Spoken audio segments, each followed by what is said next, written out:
Empire.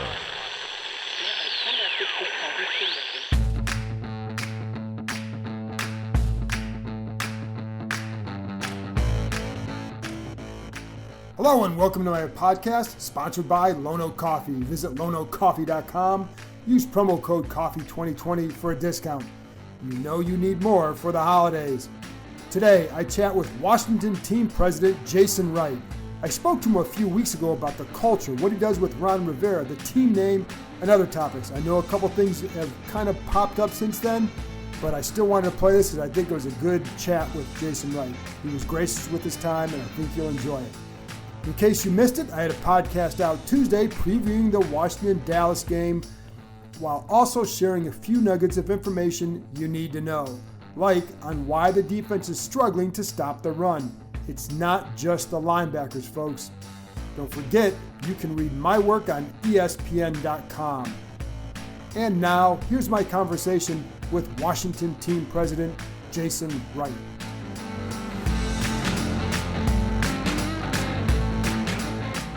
Well, first of all, I appreciate you joining me. And I've got the first thing I'm going to ask you, did you realize how tiring being transparent would be? Because you've been all over the place. No, I did not know that it would require so much effort. But, I look at it as a bit of paying an owed bill. That first payment is pretty big. Sure. And I'm happy to invest the time for two reasons. Because the additional time meeting with the media, talking to our fans, engaging in social media, which is new to me too, all of that is worth the effort because it shows that we mean what we say. And that's an important part of the culture we're setting here, both for me on the business side and coach on the football side, that we mean what the heck we say. And so it's following through on that. And then I think secondarily, there just hasn't been a flow of information out of this place in the past. And so there's a backlog of topics and things that need to sort of work their way through before we're at a baseline level of understanding of how we operate and how the business operates, where it can get to a more metered pace. But I'm ready to scale it back. But for now, I'm good. Well, but speaking of the interactions, because you are pretty active on social media, what has that been like, and what's the reaction to fans with you being transparent and being available for them? What's it been like? I think it's actually similar to what you get, what I'm getting actually in our workforce as part of our culture change.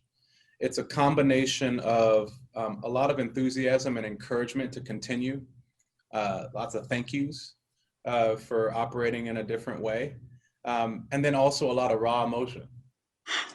Because when you do open up the door and people feel like they actually do have a voice, you're going to get some raw comments. You're going to get some heartfelt, unfiltered, maybe a bit harsher than I would ever speak encounters.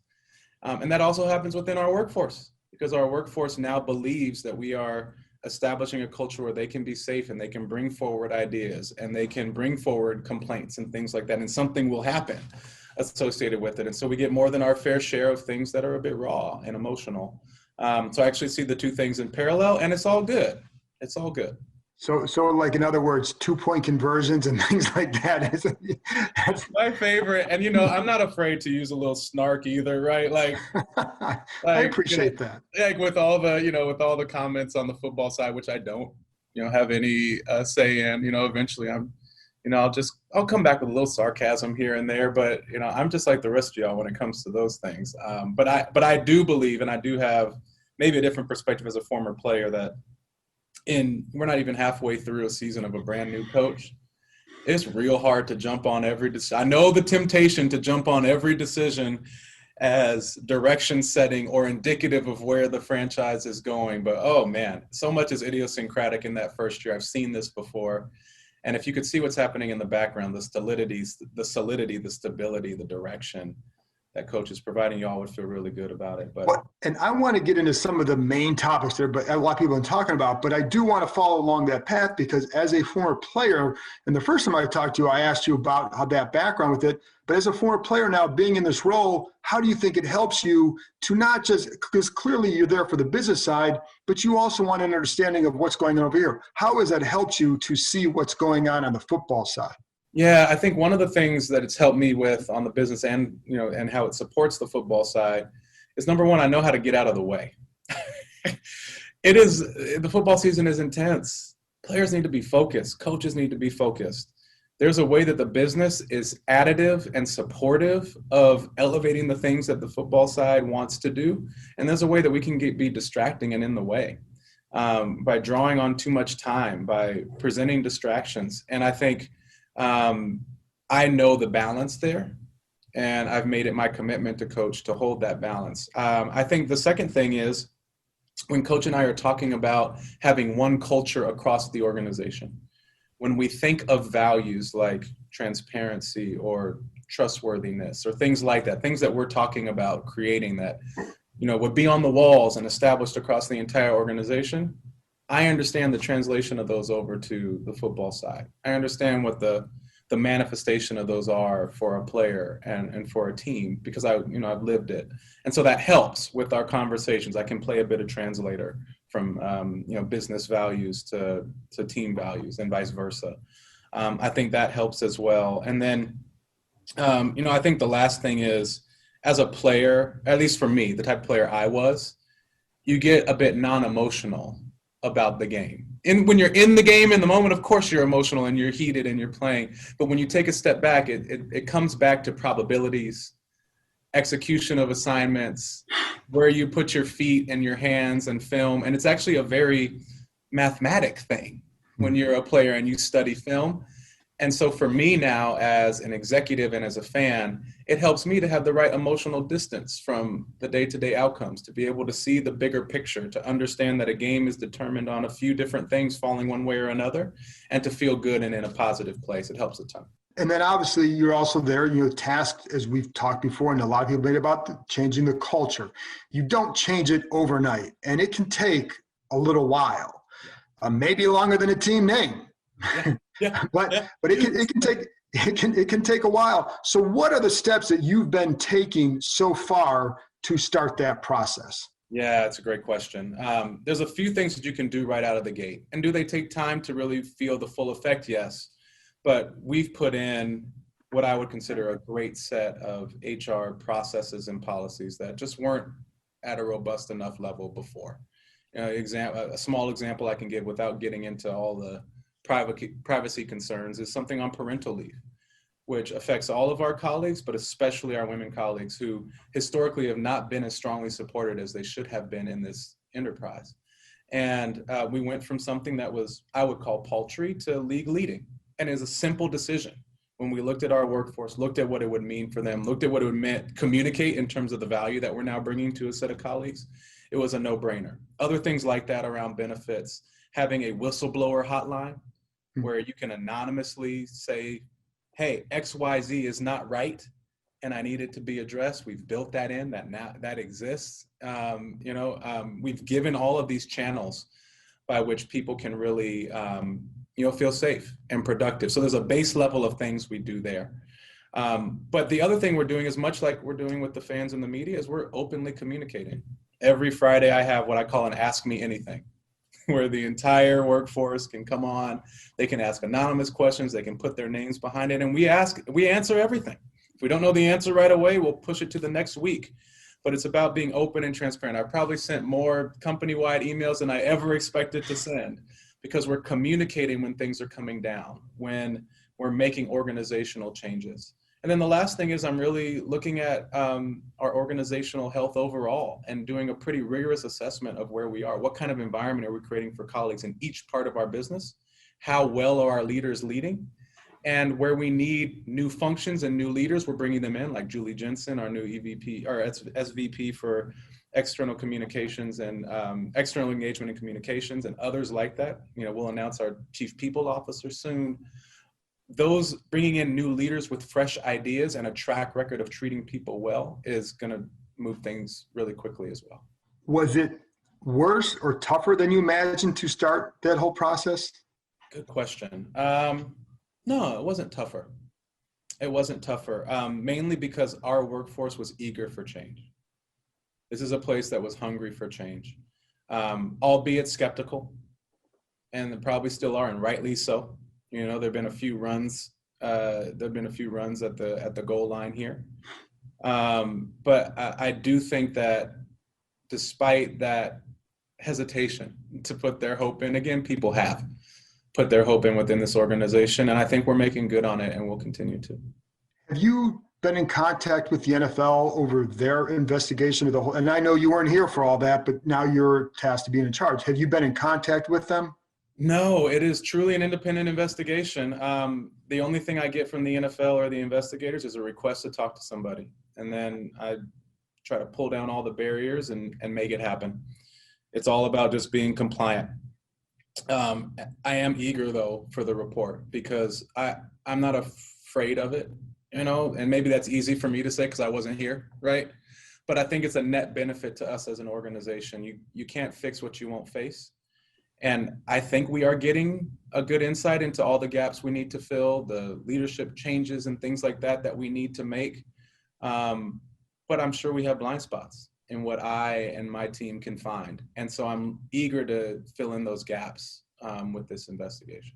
Do you have any idea, have they given any indication as to how long this might go on? Nope, I'm sitting right there with you. Honestly, like at first I was really chomping at the bit and sort of tapping my fingers on the table. But honestly, the more thorough they are, the better.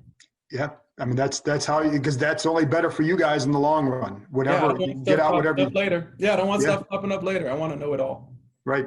And going back to one thing before I move on to name stuff and all that, you said the whistleblower hotline. How does that work? And have people been calling that? Yeah, you know, I haven't gotten anything that's come to my desk because it doesn't necessarily all need to come to me. But it's something that's common around companies. You could, some people have an ombuds person, other people have a hotline, whatever it is. But it is a way to submit complaints in an anonymous, protected way. And then our HR staff funnels it to the right source based on the right mitigation circumstances around it, whether it's more fact collecting that's needed or a direct addressing with a manager, et cetera. And so nothing has hit my desk yet. And if it didn't directly involve me, then I shouldn't know about it.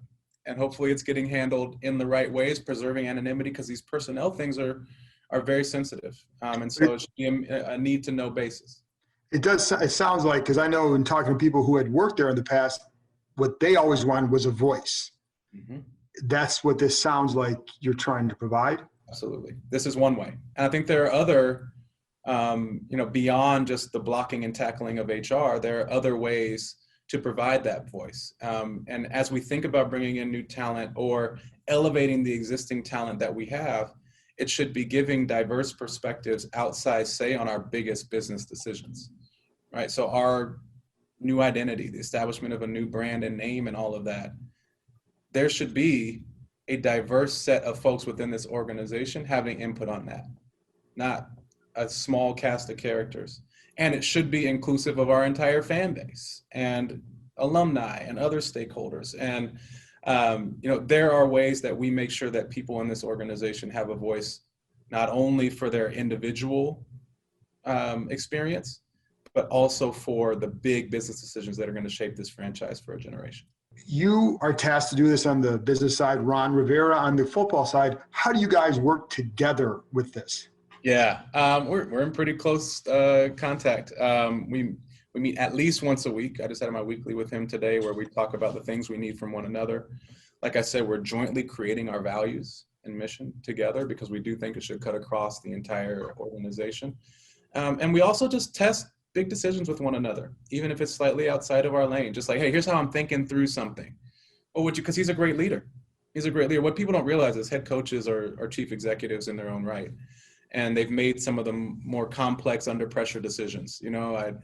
I'd put them second to, folks who have led in combat in the military, and to making those, those pressure filled spur of the moment type of decisions that require analytics and judgment. And so I love testing ideas with him. Hey, what do you think if I handled this workplace change in this way? What do you think about that? How will that land? He's a great thought partner. And then Rob Rogers, who's his right-hand man, is part of my captain's meeting, which is all the top folks that report to me or report one level down from me on key topics. He's in that as well. And so we have a great information flow and thought partnership that I'm really enjoying because he's a great man to work with. But it's funny because I read what you wrote about the 2-point conversion attempt from the Giants game a few weeks back, and you didn't focus on the outcome. You focused on the decision-making process and what you saw. Is that coming from an ex-player perspective or just a leadership perspective? Why did you go with that route? Because I know you're not going to sit there and second guess a coach, but you were drawn to that part of it. Insightful question, John. Really insightful question. I think it's both my former player lens and my general leader and business leader lens. Because to me, football, any sport, or any business decision or investment, there's a portion of it that is luck and probability. Did the defense line up a certain way? Did you line up a certain way? What are the specific matchups between the two players who are over each other at that time? What's the weather? Like, there are so many things that impact it beyond your control, that the thing that I look for both in a sports decision in the most successful teams I was a part of, as well as business decisions in the most successful business ventures I've been a part of, is consistency in the process of decision-making. Having a clear strategy, aligning and adhering to that strategy, having clear lines that when you get new data, you'd say, oh, this is above a certain threshold, so now we should change the decision, rather than doing it knee-jerk, willy-nilly, finger in the wind. If you have a consistent and a replicable process, you're going to succeed more at the maximum number of times based on the probabilities versus getting less than your share of successful outings. So that's what gave me the confidence. Coach had a strategy. He knew what he wanted to do in that scenario, and he did it. And it did not pan out. But he will consistently stick to that, and more times than not, it is a good strategy, and it will succeed. That's what you got to believe. And then if suddenly the strategy isn't panning out, then you shift the strategy. But that to me, consistency is everything.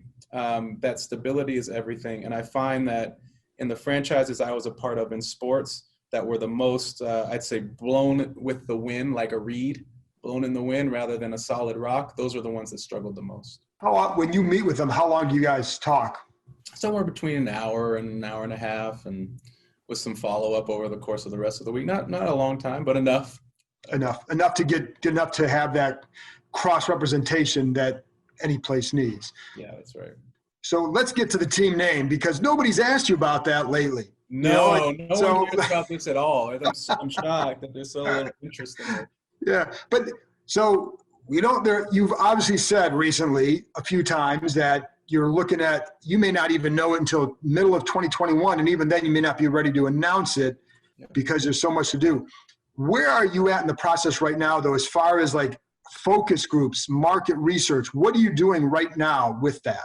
That's a great question. So I'd say there are 3 lanes that get us to, next year and having an idea of what the new identity would be. The first is the nerd path. And that's where we're doing most of our work right now. This is market analysis, algorithms and market testing, statistical analysis around our fan base, understanding our customers and segmenting them, and understanding our fans and our customers and folks that participate in our merchandise, and segmenting that in a new way, understanding their needs in a deeper analytic way. There's a nerd path that we're working on fast and furious. In preparation for what I think is probably the most important piece, and that's the ground game of meeting in focus groups with fans over the coming months, we're at a discovery phase where we're ingesting a ton of fan input. And we've got something like 9,000 plus submissions of various different permutations of names and ideas. And some are very detailed and give a lot of information behind it. All others are 2-line emails, It is us ingesting all of that and preparing ourselves to engage fans. And it's not just about engaging them around the what, like what name do you want, but the why. I give the example of, let's say the Wolves or the Red Wolves. That's one that is quite popular online. right? Yes, I've heard. Yes, you may have heard. You know, there are things that are really compelling about what they've put out there. When you think about a charitable lens, they say we could do something around conservation and animal rights. That's a compelling idea. There's an idea around fan experience of a howl that would fill the stadium or whatever. Those are all really great ideas. I think underneath them, what will help us is to understand why. Is the conservation thing because we actually deeply care about that as a fan base? Are we a environmentally savvy fan base across groups? For the, you know, this howl or this cry, is there something that we think is really important about a simple, accessible, unifying rallying cry that's needed in the in-stadium experience? And then whether or not we land on that name or not, it's something that can be designed into the fan experience and hits at the heart of what people were looking for versus the specific manifestation of that. And so, yeah, there is a plan for focus groups coming together and all that, but we're in the discovery phase now where we're ingesting. And then I think there's a third path that's similar to focus groups, but is more about engaging community leaders that should be engaged on this. And actually that fan thing, I should note, it's not just about existing fans, it's also about past fans that have ebbed and are no longer enthusiastic about our franchise. We want y'all back. And the plan is to win them back by being different as an organization and doing something really cool with this brand. And also future fans, those that are in different demographics that we haven't hit before. And so the focus group should be all of those. Then there's leaders in the community, whether it's government leaders in the area, our alumni and former players, it is community organizations, Native American and tribal communities, all of these folks that should have equity in what comes out the other side of this process. And I think across all that, the nerd path, the fan path, and the community leaders path, we'll make a call based on the best available data.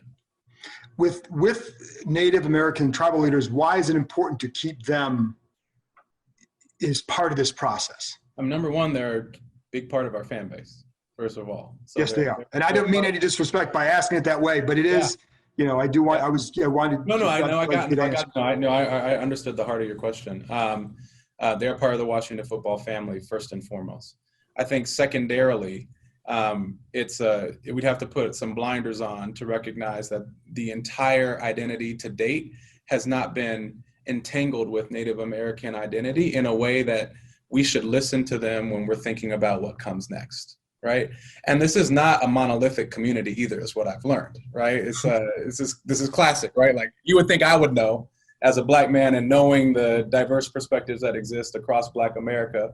But I think we all have a tendency to think like, hey, we just put a group together and they think a certain way. That's not at all the case about Native and tribal and original Americans communities. And so it's going to be a wonderful learning process for us to listen a ton and hear the variety of perspectives that would help us guide a path forward. And I think no matter what, you know, our engagement with Native communities will be substantive, meaningful, heartfelt, and real going forward, no matter where we go.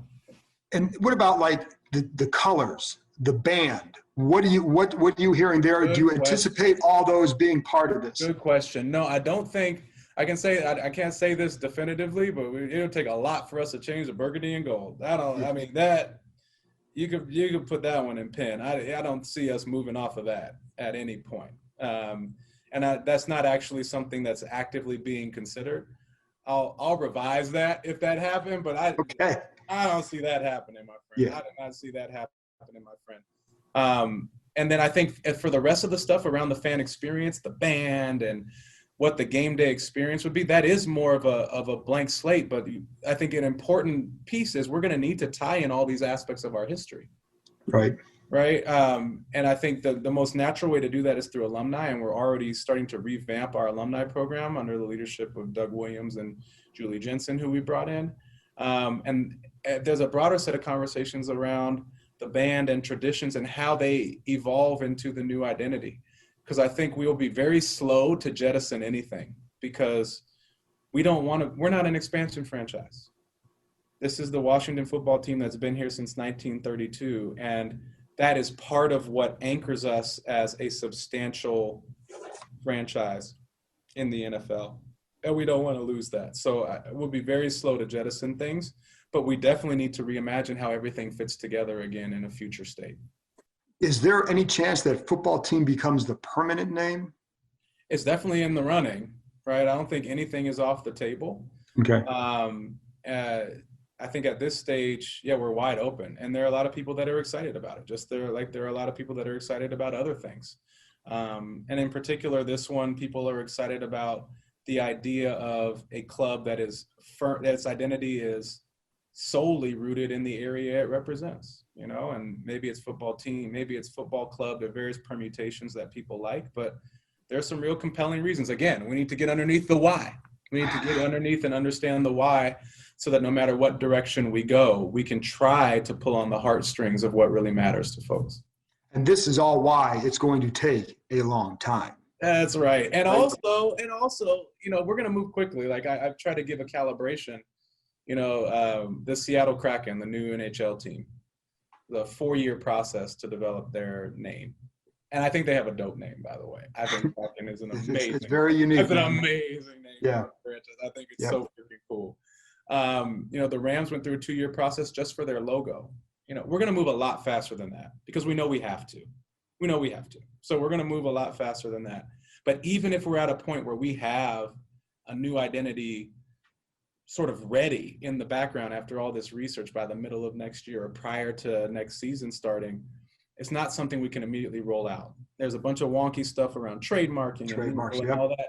But there's also just the practicals of not having a messy, nasty rollout. So I don't know. I have these cousins in my family that if they got wind of the new name, actually trademark, and we actually had a logo and all this stuff, they're making silkscreen T-shirts tomorrow that are bootleg as heck. That are now spread all over the place. We have 100 different versions of the logo. It's the messiest, most embarrassing rollout you can imagine. And I think the last thing our fan base wants is something that is messy and embarrassing, right? I think they've had enough of that, to be honest. And my mentions on Twitter would certainly support that notion. Yes. I want 2 more topics. I want to get to the salute to service in 1 minute, but I also want to ask about the stadium. You have met with Maryland leaders.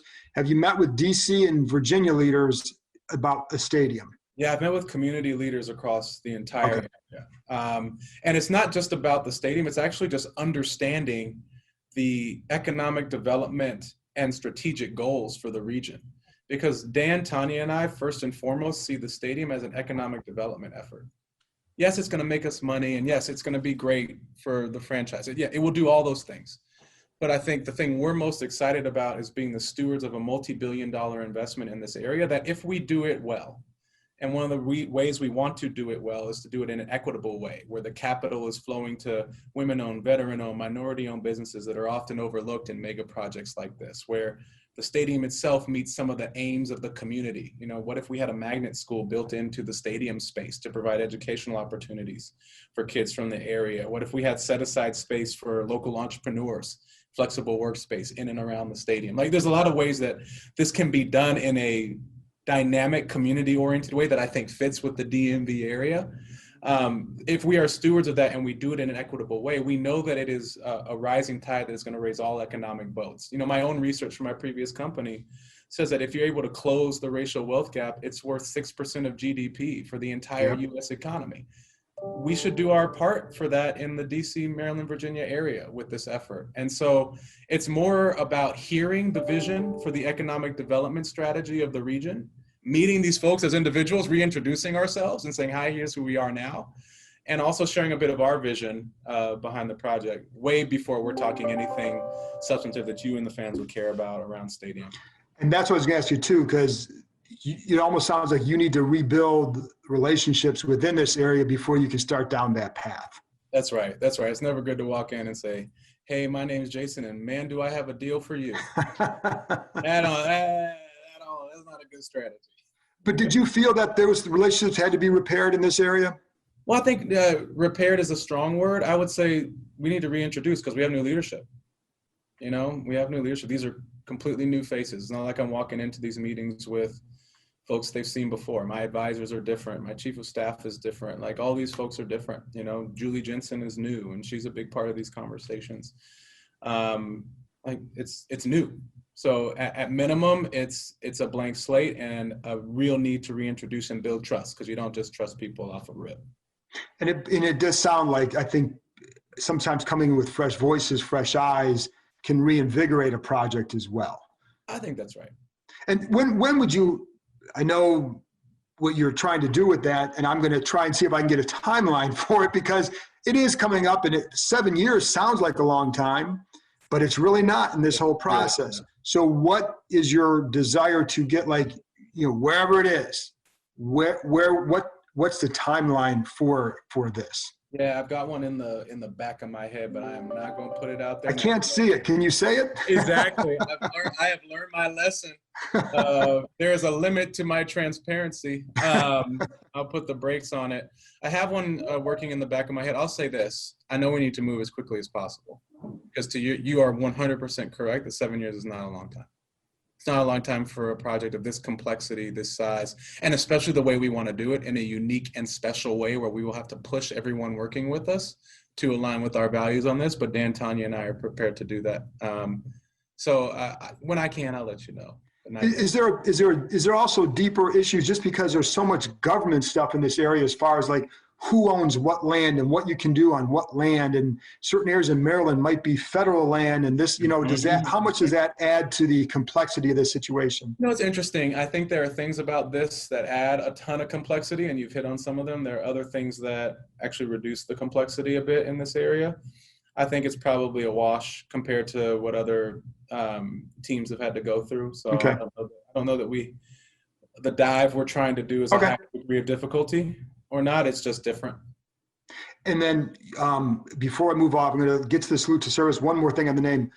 You want to just tell us what the name's going to be if you had to guess? Yeah. I think just between you and I keep it right there on my whiteboard. Or no, actually we have there's a hat that sits in Dan's office, and it's filled with little papers that have the name Dan wants to select on it, and he's going to reach in the hat and pull out the 9,000 submissions all in one hat. Yeah, exactly. But then we've rigged it so it picks his favorite name. Well, you know, if it is the Red Wolves, you could get Howl to the Red Wolves, and there you go. Look at that. Look at that. Yeah. How about that?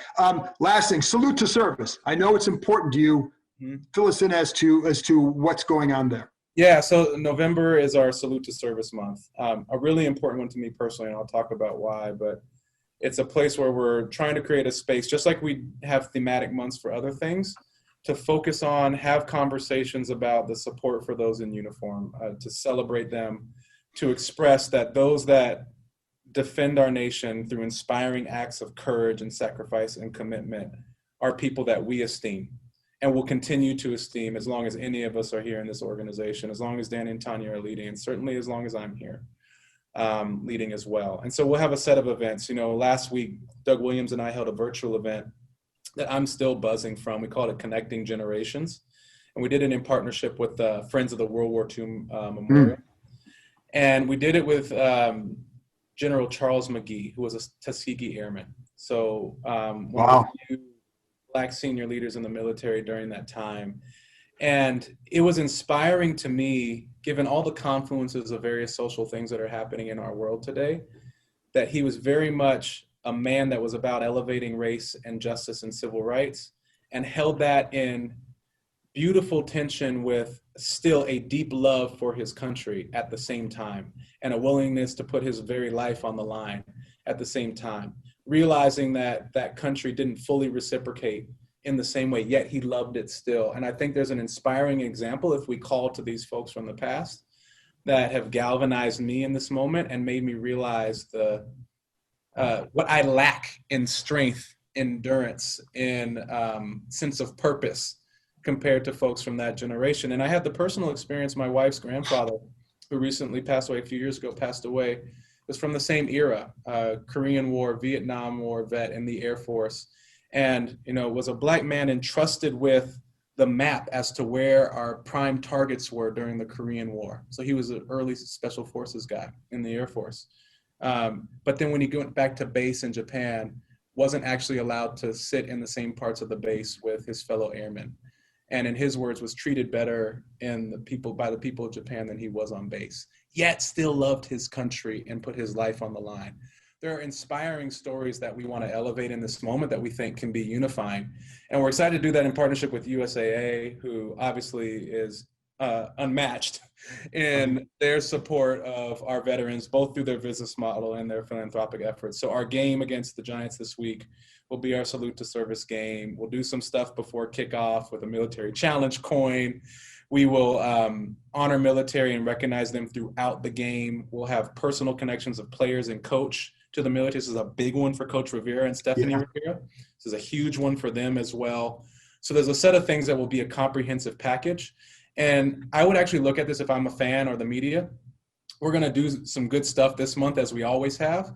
But this is a launching point for us to do a broader set of things over the course of the year with veterans year round, because they are a key part of this area. And if we're going to represent this area, we have to go big on vets. And so, a couple examples that we're doing this year already. There's a virtual tour of Walter Reed Medical Center that Coach Rivera is going to attend. We're going to do some stuff with ROTC programs in the area. And we will do more things like that perpetually over the course of the year, because this is just critically important for me, my wife, Coach Rivera, his wife, Dan and Tanya.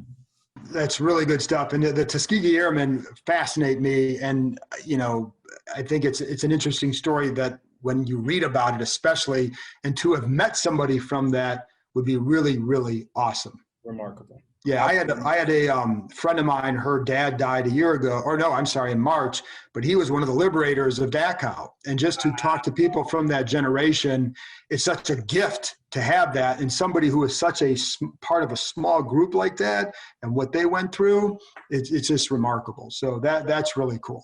It really is, man.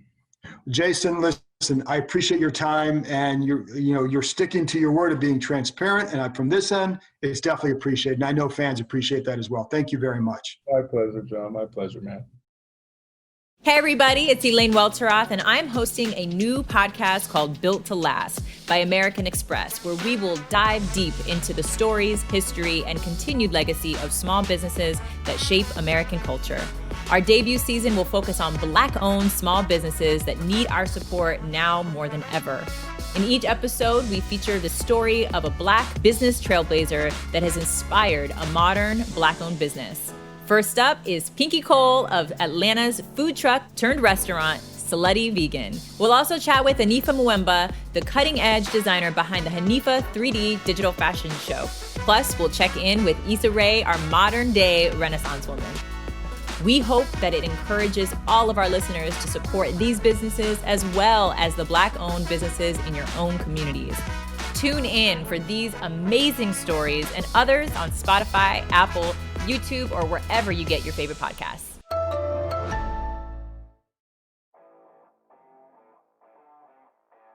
You've heard me talking about Lone Oak Coffee for a couple months now.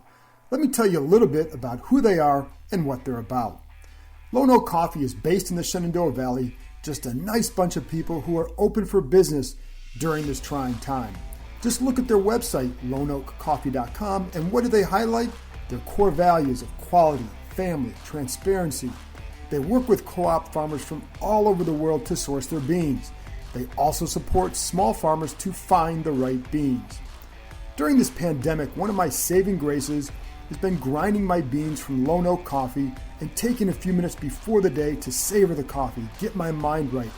Put a little jazz or Frank Sinatra or Louis Armstrong on in the background, it's even better. I've enjoyed all their blends, but among my favorites, the Ethiopian Guji, love the berry flavor, the Mexican Chiapas, and their house blend. Start your day off right with Lone Oak Coffee. Visit loneoakcoffee.com, that's LONEOAK coffee.com. Use promo code COFFEE2020 for a discount. You can thank me later. That's it for this episode. Thanks to Jason Wright for joining me, and thank you for listening. And thanks as always to Lone Oak Coffee for their continued support. I'll be back with another one after the game. Happy Thanksgiving.